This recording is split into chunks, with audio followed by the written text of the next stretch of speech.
Құрметті достар, баршаңызға сәлем.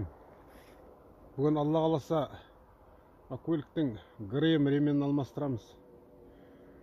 Осы Audi 80 қозғалтқыш көлемі 1.8 көліктің ГРМ ременін алмастыру процесін бірге тамашалайық. Ендеше кеттік. Құрметті достар, мінекей. Ең алдымен ремен шешу үшін бізге біраз нәрселер шешу керек болады. Ең алдымен мына радиаторға ауа жинағыш желдеткіштің корпусын шешіп аламыз. Себебі бұл дегеніңіз, біз мына жерде алатын болсақ, кішкене бізге мына жерде алдында орын пайда болады. Мына шкафтерді ағыту үшін. Алдымен осыны ағытып аламыз. Бұның ағытатын ешқандай қиындығы жоқ. Астында тісшелері бар. Сол тісшемен бекітіледі, тісшеге кіреді. Бет жағында мына жерде мінекей 1, мына жерде міне 2 және 3 жерде немен бекітіліп тұрады. Болттармен, гайкісімен міне болттары. Осылармен бекітіліп тұрады. Соларды ағытасыздар да жоғары қарай тартып суырып аласыздар да бөлек қойып қоясыздар. Екінші мәселе, бізге мына помпаның шкебін ағыту керек болады. Помпаның шкебін.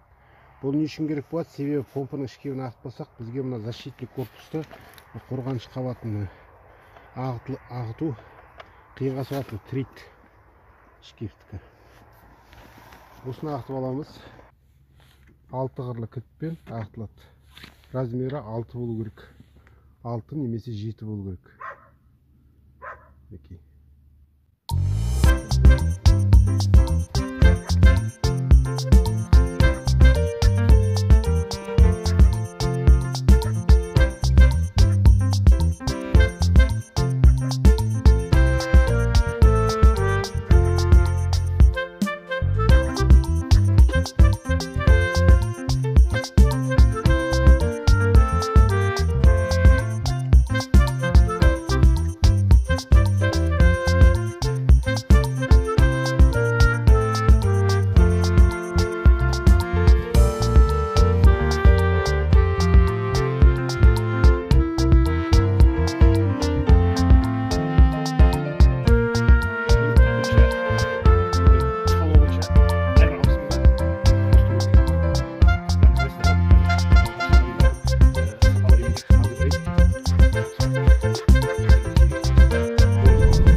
Келесі кезекте бұйырса коленвалдың шкемін ағытамыз.